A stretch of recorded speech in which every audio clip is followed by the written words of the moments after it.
ભગવાન ઉદ્ધવજીને દત્ત ભગવાનના 24 ગુરુઓની કથા સંભળાવે છે. શા માટે સંભળાવે છે? ઉદ્ધવજીના હૈયામાં અનાસક્તિ અને વૈરાગ્ય પ્રેરવો છે. ઉદ્ધવજી પાસે સંસાર ત્યાગ કરાવીને ધર્મ પ્રચારનું કાર્ય કરાવવું છે. એટલે આ 24 ગુરુઓની કથા સંભળાવે છે. ભગવાનને વિશ્વાસ છે, શ્રી કૃષ્ણ પ્રભુને દ્રઢ વિશ્વાસ છે કે આ 24 ગુરુઓની કથા સાંભળશે ને ઉદ્ધવજી ચોક્કસ સંસારનો ત્યાગ કરી દેશે. ભગવાનને એવો વિશ્વાસ હતો. આજે કથા કરનારને એવો વિશ્વાસ ન હોય કે આ 24 ગુરુની કથા સાંભળી અને 24 જણા ઊભા થઈ જાય તો કે ચાલો અમે આવ્યા. તો આજે 6ઠ્ઠા ગુરુ, 5 ગુરુની કથા સાંભળી ને, આંકડા તમે યાદ રાખજો. 6ઠ્ઠા ગુરુ છે ચંદ્રમા, જેને આપણે આકાશમાં જોઈએ છીએ ને એ ચંદ્ર. દત્તાત્રેયજીના એ 6ઠ્ઠા ગુરુ છે. વિસર્ગાદ્યા સ્મશાનાંતા ભાવા દેહસ્ય નાત્મના કલાનામીવ ચંદ્રસ્ય કાલેના વ્યક્તવર્તમના. ચંદ્ર પાસેથી એક અનોખી પ્રેરણા મળી.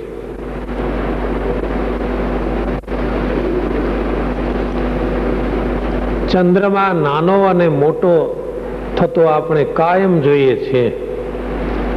શુક્લ પક્ષની બીજથી ચંદ્ર પ્રતિદિન વધતો જાય અને પૂનમ આવે પછી દરરોજ થોડો થોડો ઘટતો જાય.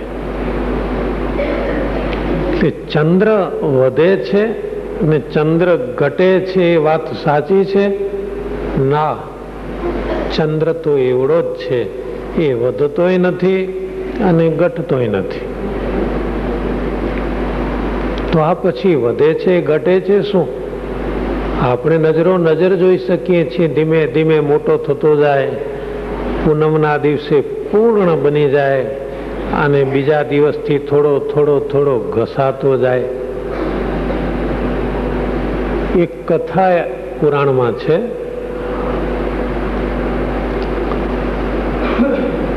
સસરાએ જમાઈને બરાબર ફટકાર્યો. ચંદ્રમાના સસરાએ શાપ આપ્યો કે જા તું ઘસાતો જઈશ, તારો નાશ થઈ જશે. સસરો જમાઈ ઉપર આટલો બધો ખીજાય? એ વિચાર નહીં કર્યો કે જો જમાઈનો નાશ થાય, જમાઈ ઘસાતો જશે તો 27 દીકરીઓ પરણાવી છે ચંદ્રને. ચંદ્રની પત્નીઓ કેટલી? 27.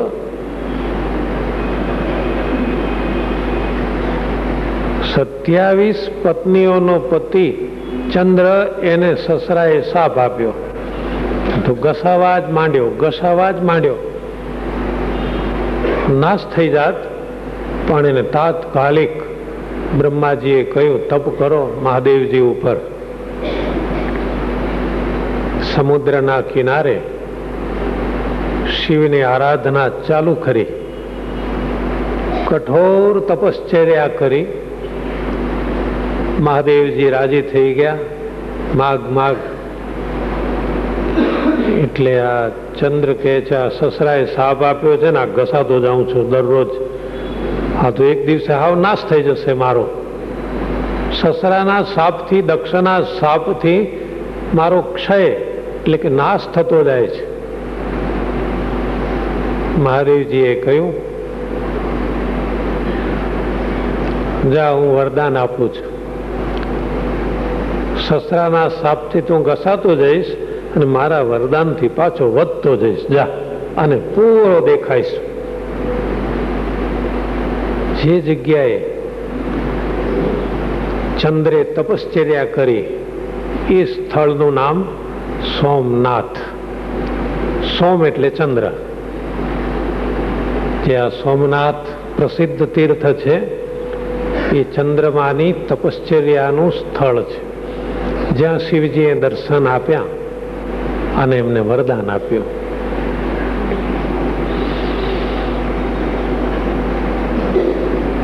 ચંદ્રમાંથી શું પ્રેરણા લીધી, શું ઉપદેશ લીધો એ પછી સાંભળીએ. પણ પહેલી વાત એ કે મહાદેવજીએ એ ચંદ્રને રાજી થઈને પોતાના મસ્તક ઉપર સ્થાન આપ્યું.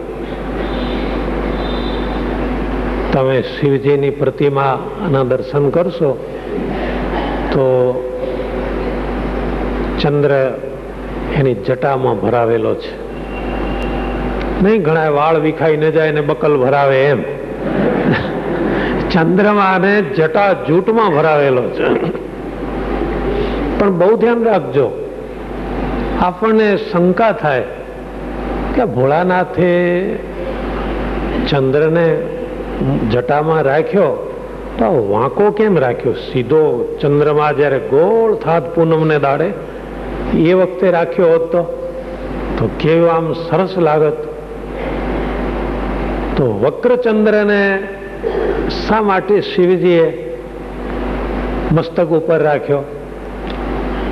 એનું કારણ છે, બહુ સરસ કારણ છે, યાદ રાખવા જેવું છે. આપણા પુરાણો કહે છે દોષાખરોપી કુટિલોપી કલંકિતોપી. આ ચંદ્રના બધા દોષ છે. મિત્રાવસાન સમયે વિહિતોદયોપી ચંદ્રસ્તથાપી હરવલ્લભતામ મુપેતિ નૈવાશ્રિતેષુ મહતામ ગુણદોષ શંકા. એક તો દોષાકર, ચંદ્રમામાં દોષ બહુ છે, ડાઘ દેખાય છે, કલંક. કુટિલ એટલે કે વાંકો છે, વળી એમાં કલંક પણ છે. એટલું જ નહીં, મિત્રનું મૃત્યુ થાય ત્યારે વૃદ્ધિ પામે છે. ચંદ્રનો મિત્ર કોણ? સૂર્ય. તમે બધા જાણતા હશો કે ચંદ્રમા પાસે પોતાનો પ્રકાશ નથી. સૂર્યનો પ્રકાશ લઈ અને આપણને આપે છે. તો સૂર્ય અવસાન એટલે સૂર્ય જ્યારે ડૂબે ત્યારે જ એ પ્રગતિ કરવા માંડે આકાશમાં. મિત્રની સાથે રહે ને ભાઈ, તો ના, મિત્ર જ્યારે ડૂબી જાય ત્યારે એ ઉન્નત બને છે, આકાશમાં આવે છે. આવું હોવા છતાં ચંદ્ર તથાપી હરવલ્લભતામ મુપેતિ. આવો હોવા છતાં ચંદ્ર હરવલ્લભ, મહાદેવજીને કેમ ગમ્યો? હર મહાદેવ, વલ્લભ એટલે ગમવો. આવો હોવા છતાં આ ચંદ્ર મહાદેવજીને કેમ ગમ્યો? કારણ નૈવાશ્રિતેષુ મહતામ ગુણ દોષ શંકા. મોટા પુરુષો, મહાત્મા પુરુષો, ભગવાન ઈશ્વરો એ આશ્રિત જનોમાં ગુણ અને દોષની શંકા રાખતા જ નથી. મારો આશ્રિત છે ને. ચંદ્રે જ્યારે મહાદેવજીનો આશરો કર્યો એટલે મહાદેવજી એને મસ્તક ઉપર સ્થાન આપ્યું. પછી તમે ફાવે એટલે એના દોષ કે ગુણનો વિચાર કરો. ભોળાનાથ કહે છે મારો આશ્રિત છે, મેં એને અપનાવ્યો, હું બીજું કંઈ ન જાણું. આવી વાત ગીતામાં પણ છે. અપિચેત સુદુરાચારો ભજતે મામ અનન્ય ભાગ. ગમે એવું હોય, શ્રી કૃષ્ણ ભગવાન કહે છે, પણ મારું ભજન કરતો હોય ને તો હું એને અપનાવું છું.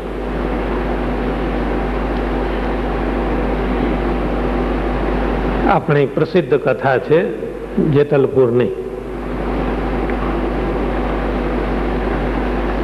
કોઈક સ્ત્રી કદાચ સામાજિક અને ધાર્મિક નિયમોથી વિરુદ્ધ વર્તન કરતી હતી. જેતલપુરમાં સ્વામિનારાયણ ભગવાને યજ્ઞ આરંભ્યો.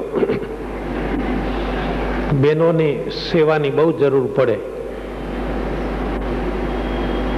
સી બાબતમાં? દળવાની બાબતમાં. અત્યારના જેવું નહોતું કે ઉત્સવ સમયો કરીએ એટલે 2 કલાકમાં કોથળા લોટના તૈયાર થઈ જાય. એ જમાનામાં તો બહેનોની સેવા લેવી પડતી કે એ બહેનો બધા ઊભા થઈને આમાંથી ઘઉં લઈ જાઓ અને દળીને લાવજો. એ બહેનો એમાં ઉત્સાહી, થાકે નહીં ઘંટી ફેરવવામાં. અત્યારે તો ખાલી કલાક પૂરી વણવા બેસાડો ને હાથના કાંડા રહી ગયા. ઓહો હો, તમે એવા પોચા કેમ થઈ ગયા? આખી રાત ઘંટી ચાલે. ઘંટીનું પડ કઈ 2 કિલોનું ન હોય. તમે કદાચ ક્યાંય જોજો, ઘંટી જો જોવા મળે તો વજનદાર પડ, અને બેસી એ પડ ફેરવે, લોટ તૈયાર થાય. સ્વામિનારાયણ ભગવાને નક્કી કર્યું કે બધી બહેનો 1 મણ ઘઉં લઈ જાઓ. ભાવિક બહેનો, સત્સંગી બહેનો, શ્રદ્ધાળુ બહેનો ટપોટપ ઘઉં લેવા માંડ્યા. એમાં જેના ઉપર જાત જાતના દોષારોપણ થતા હતા, અથવા કહો ને કે જે સામાજિક રીતે થોડી વગોવાઈ ચૂકેલી એવી પણ કોઈક સ્ત્રી ઊભી થઈ, મહારાજ મારે ઘઉં લઈ જવા છે, 1 મણ મારે દળી આપવા છે, આ યજ્ઞમાં હું સેવા કરીશ. કોઈ કે મોઢા બગાડ્યા, આ અહીં ક્યાંથી આવી, આનું અહીં શું કામ હતું, આને કોણે સભામાં બેસવા દીધી? બીજાનો તિરસ્કાર કરવામાં માણસ કાયમ સૂરો હોય છે, પણ ઠાકોરજી કોઈનો તિરસ્કાર નથી કરતા. સ્વામિનારાયણ ભગવાને એ સ્ત્રીને 1 મણ ઘઉં અપાવ્યા, લઈ જાઓ, પણ તારે જાતે દળવાના. હો, હા મહારાજ હું જાતે દળીશ. બીજા દિવસે મણ ઘઉં દળતા આખી રાત જાય, અડધી રાત થાય, કારણ કે તો મુઠ્ઠીએ મુઠ્ઠીએ ઓરવાના હોય. સવારે ઘઉં લઈને આવી. પ્રભુએ ફરીથી ભરી સભામાં ખાતરી કરી, તે જાતે દળ્યા છે? હા મહારાજ, આ મારા હાથ જુઓ, ફોલ્લા પડી ગયા છે હાથમાં. જા, તારું કલ્યાણ થશે. ભગવાનને આશરે આવીને અને મોક્ષનું વરદાન મળી ગયું. વચનામૃતમાં સ્વામિનારાયણ ભગવાને એક વાક્ય એવું ઉચ્ચાર્યું છે કે જગતના જીવો જેને પાપી જાણે છે એ પાપી નથી, અને જગતના જીવો જેને પુણ્યશાળી માને છે એ પુણ્યશાળી પણ નથી. ઠાકોરજીના માપદંડ જુદા હોય છે, માણસના માપદંડ જુદા હોય છે. ભગવાનને શરણે આવે તો ઠાકોરજી એના દોષ સામે નથી જોતા. એ શરણે આવ્યો છે ને આ જીવ, ભગવાન એને અપનાવી અને શુદ્ધ કરી દે છે. સ્વામિનારાયણ ભગવાનનું નામ પડ્યું પતિત પાવન. સજ્જનો, ભોળાનાથે એટલે જ ચંદ્રને અપનાવી લીધો, જેવો છે તેવો, પણ મારે શરણે આવ્યો છે.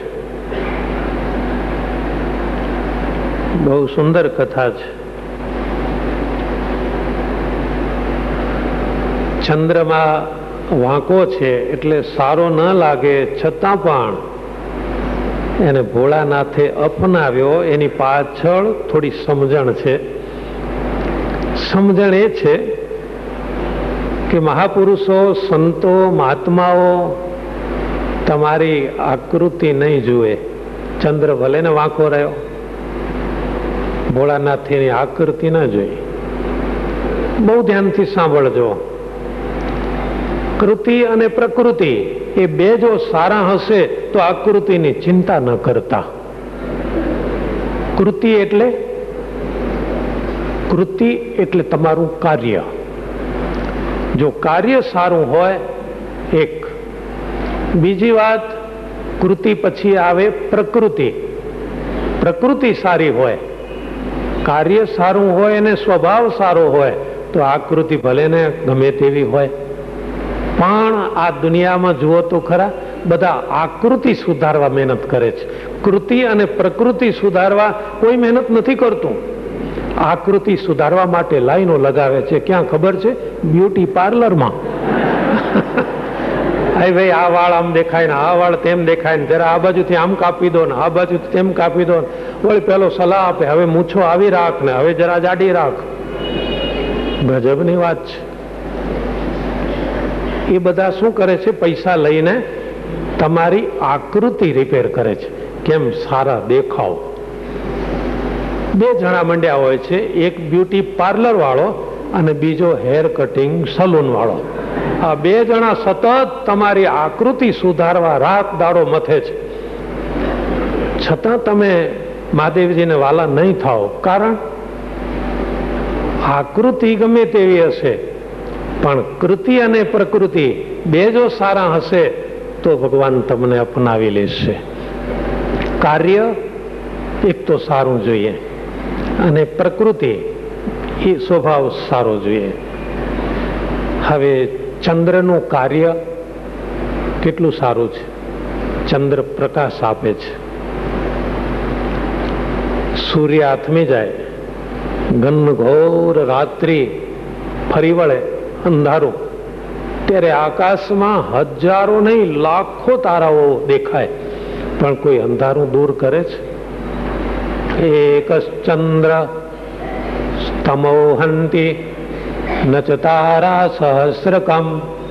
એક ચંદ્ર અંધારું દૂર કરી દે છે. હવે ચંદ્રની પ્રકૃતિ જોજો. એક તો કૃતિ એટલે પ્રકાશ આપે છે. હવે પ્રકૃતિ કેવી? શીતળ. નહીં તો એ પ્રકાશ ઉછીનો લે છે સૂર્ય પાસેથી. એમ તો સૂર્ય પાસેથી ઘણા બીજા પ્રકાશ લે છે. કોણ ખબર છે? વૈશાખ જેઠમાં જરા ખુલ્લા પગે જમીન ઉપર ચાલજો, સૂર્ય તમને જેટલો પરેશાન નહીં કરે એટલા સૂર્યના પ્રકાશથી ગરમ થયેલી રેતી તમને પરેશાન કરે છે. સૂર્ય એટલો હેરાન નથી કરતો કે જેટલું રેતી હેરાન કરે છે. એટલે રેતીને કહેવું કે તું ક્યાં ગરમ છે, તો કે ત્યાંથી ગરમી મેં લીધી ને. માણસ પોતાના પૈસા જેની પાસે હોય ને એટલો ઉદતાઈ નથી કરતો કે ઉછીના લઈને પછી ઉદતાઈ કરે. લગભગ એવું બનતું હોય છે. સૂર્ય પાસેથી પ્રકાશ લઈને પણ ચંદ્ર આપણને શીતળતા આપે છે. એટલે તો અમારે એક ભાઈ કહે છે ગુરુ કેવા જોઈએ? ગુરુ કેવા જોઈએ ખબર છે? ચંદ્ર જેવા. કેમ ભાઈ ચંદ્ર જેવા ગુરુ જોઈએ? કઈ કારણ? તો કેવા સરસ ટાઢા ટાઢા, હા, છતાં અજવાળું આપે. गुरु तो ऐसा कीजिए जैसा पूनम का चांद. गुरु तो ऐसा कीजिए जैसा पूनम का चांद. तेज करे और तपे नहीं, उरा आपे आनंद. ચંદ્રને જોઈને આનંદ થાય. બધાને આવા ગુરુ ગમે છે, પણ સ્વામિનારાયણ ભગવાન ના પાડે છે. આ ધ્યાન રાખજો. સ્વામિનારાયણ ભગવાન કહે છે મુક્તાનંદ સ્વામી જેવા મોટા સંતો હોય, પણ જો એ તમને વઢે નહીં તો એને જોડે નહીં રહેવાનું. જો તમને હાથ ફેરવ્યા કરે, વાહ હો બેટા બવડાયો, તો બહુ સારો, ઘણો સજ્જન, વાહ વાહ વાહ, તો ચાલતા થઈ જાઓ કે આ સ્વામી કામ નહીં કરે. પણ સમાજને આ મીઠા લાગે, સ્વામીજી બહુ સારા, હો બહુ સારા, કોઈ દાડો વઢે નહીં. જે વઢે નહીં ને તો એ મેલ નીકળે નહીં. તમે કપડું મેલું થયું હોય એને ફ્રીજમાં મૂકી રાખજો, ટાઢું ટાઢું વાતાવરણ, તો એ કપડાનો મેલ નહીં જાય. જો કપડાનો મેલ કાઢવો હોય તો જલદ સાબુ ઘસવાનો, અને છતાંય ન નીકળે તો ધીમે રહીને પછાડવાનું, ધીબા ધીમ. અને ધોકો હાથમાં ન હોય તો સીધું પછાડો. મેલ કાઢવો હોય તો ગુરુ થોડા ગરમ જોઈએ. એમને મેલના થથેડા સાથે જીવવું હોય તો ટાઢા ટાઢા ગુરુ ચાલે. કઈ દાડો કાંઈ કે નહીં, કશું વડે નહીં. હા બહુ જા, તું બહુ સારો, બહુ ડાયો. એટલે સ્વામિનારાયણ ભગવાન એમ કે છે કે જો કોઈ દાડો વડે નહીં તો મુક્તાનંદ સ્વામી જેવા મોટા સંત પાસે પણ નહીં રહેવાનું. અને જો વડે તો એ સાધુ ભલે નાનો હોય છતાં એની જોડે રહેજો. કારણ કે જે વડશે એ જ તમારો મેલ દૂર કરશે. કપડાનો નહીં ભાઈ, હો હા તમે કાલે ઢગલો કરો કપડાનો, મનનો મેલ દૂર કરશે. ચંદ્રમાં વાંકો રહે છે, એના ઉપર કેટલીક કહેવતો પણ પડી છે કે સમાજમાં બહુ સીધા નહીં રહેવાનું. આ દુનિયામાં બહુ સીધા રહેશો ને તો ચાવી ખાશે તમને. થોડાક તો વાંકા રહેવું જ. જોજો વિશાળા, તો માફ કરજો, જોખમી વાત છે. આ તો થોડીક જ પરમિશન છે, બહુ વાંકા નહીં રહેવાનું. પણ સમાજમાં બહુ સરળ થાવ ને તો તમને ચાવી ખાય. એ ચંદ્રમા ઉપરથી જ આ પ્રેરણા મળી છે. અતિ ભલાઈ નહીં ભલી, અતિ ભલાઈ નહીં ભલી, કુછ ટેઢો વ્યવહાર. વ્યવહારમાં તો કુછ ટેઢો, થોડાક વાંકા રહેવું, એટલે થોડાક અંકુશવાળા રહેવું. અતિ ભલાઈ નહીં ભલી, કુછ ટેઢો વ્યવહાર. દ્વિતીયા કે ચંદ્ર કો ક્यों સબ કરત જુહાર. કેમ બીજના ચંદ્રને બધા પગે લાગે છે? કારણ કે વાંકો છે. એટલે થોડાક વક્ર રહો તો માણસો સલામ ભરશે. બાકી બહુ સરળ હો, અમારા સાહેબ દેવ જેવા છે, કોઈ બોલે નહીં. કામ કરો ન કરો, હાજરી આપો ન આપો, ફાવે ત્યારે રજાનો રિપોર્ટ મૂકી દો, કોઈ ચિંતા નહીં. અમારા સાહેબ તો દેવ જેવા છે, તો એ કામ જ નહીં થાય. એટલે થોડીક તો આંખ કાઢતા શીખવું પડે સમાજમાં. એટલે તું લેસન નથી કરતો, ના મારા બાપા તો ભગવાન જેવા છે, વડે જ નહીં, વડે જ નહીં. અખંડ ભણો કે રમો, કાંઈ એને ચિંતા નહીં, તો પરિણામ શું આવે? એટલે થોડાક તો સમાજમાં વક્ર રહેવું જ. બહુ સુંદર કથા છે.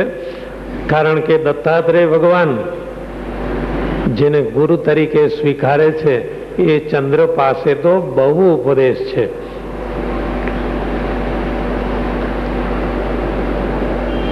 એક પક્ષી કદાચ કોઈ જોયું નહીં હોય પણ કવિઓએ જોયું હશે.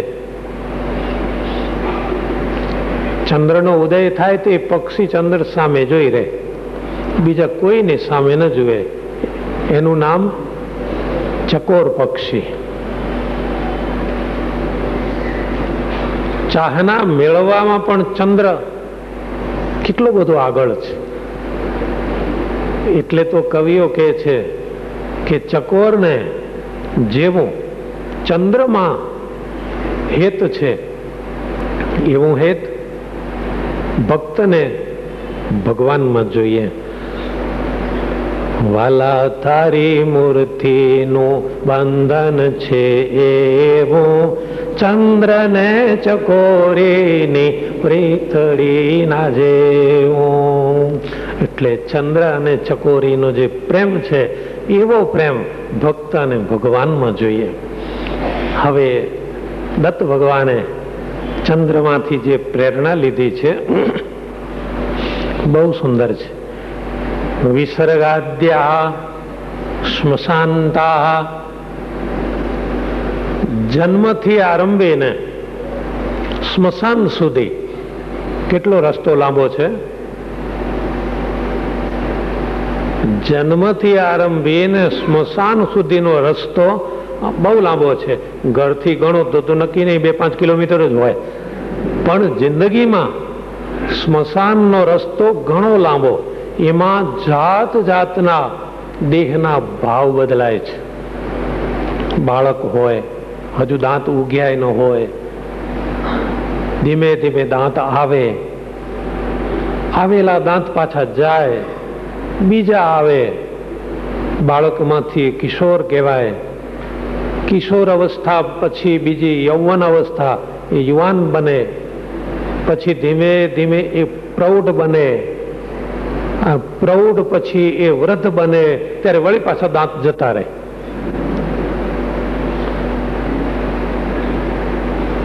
પછી નાનો હતો ત્યારે એને તેડીને ફરતા હતા, પછી ધીમેથી હાથ પકડીને ચાલતા શીખવાડ્યું, પછી એ દોડતો થયો, એ જુવાન થયો ત્યારે તમે જ એને ચાલતા શીખવાડ્યું, એ હવે તમને પછી હાથ પકડીને ટેકો આપે જે સારું હોય તો. હા,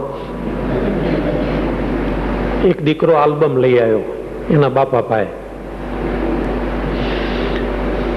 એટલે બાપુજી આલ્બમ જુઓ. મારે આલ્બમમાં શું જવાનું, આખા ગુજરાતના વૃદ્ધાશ્રમના એમાં ફોટા છે, નક્કી કરી લો એટલે તમને ત્યાં મોકલી દઉં.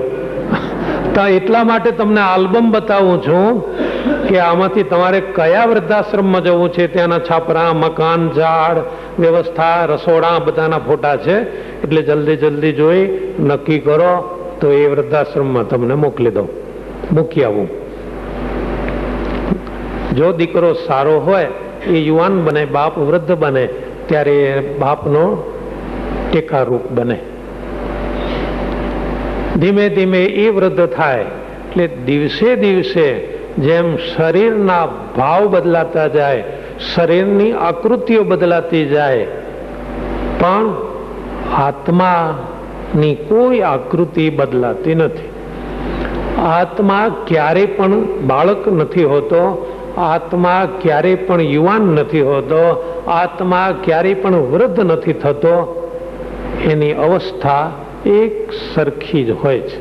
જેમ ચંદ્રમાની કળા ધીમે ધીમે વધે અને ઘટે છે, પણ ચંદ્રની નહીં, એ કળાની વધઘટ છે. એ જ રીતે આત્મા ક્યારે પણ વધતો નથી, ઘટતો નથી. જે કાંઈ વધઘટ દેખાય છે એ આ શરીરની છે.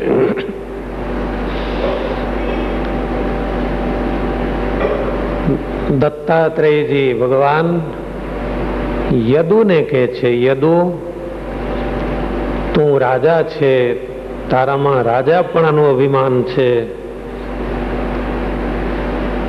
તારા મનમાં એમ છે કે આ બધી પ્રજાનું હું પાલન કરું છું, હું રાજ્ય ચલાવું છું. આ બધું અભિમાન એ આત્મામાં નથી, દોષ માત્ર બહારથી આવીને વળગ્યા છે, એ મનમાં છે. અને આ બધી માયા એ આત્માને ઘેરી રહી છે. આત્મા ઉપર 3 પડ લાગેલા છે માયાના, અને એના માટે દ્રષ્ટાંત આપ્યું આંબલીનો કચુકો. એના ઉપર 3 પડ હોય છે. આંબલીનો ઠળિયો જોજો, એના ઉપર કાળું પડ હોય છે. એના ઉપર બીજું પડ હોય છે ખાટું અને થોડું મુલાયમ માવા જેવું. એના ઉપર ત્રીજું પડ હોય છે સાવ ફોતરા જેવું. આ જીવ ઉપર એટલે કે આત્મા ઉપર 3 પડ લાગ્યા છે. એ ફોતરા જેવું પડ એટલે આ શરીર. ખબર જ નહીં કેમ ભાઈ, હમણાં તો મંદિરથી ગયા હતા, ના એ જ પતી ગયું. એટલે ફોતરું તૂટતા કેટલી વાર લાગે? તમે આંબલીનો એક કાતરો જોઈને જરાક દબાવજો, ફોતરું તરત જુદું.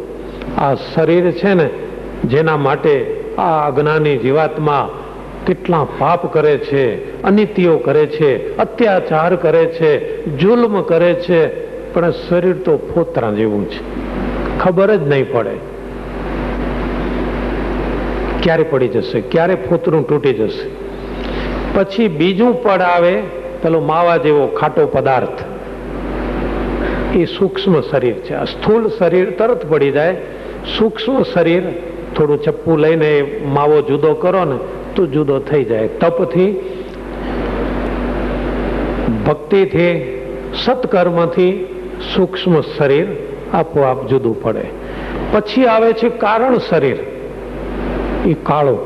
એ મારું વાલું જુદું નથી પડતું જલ્દી.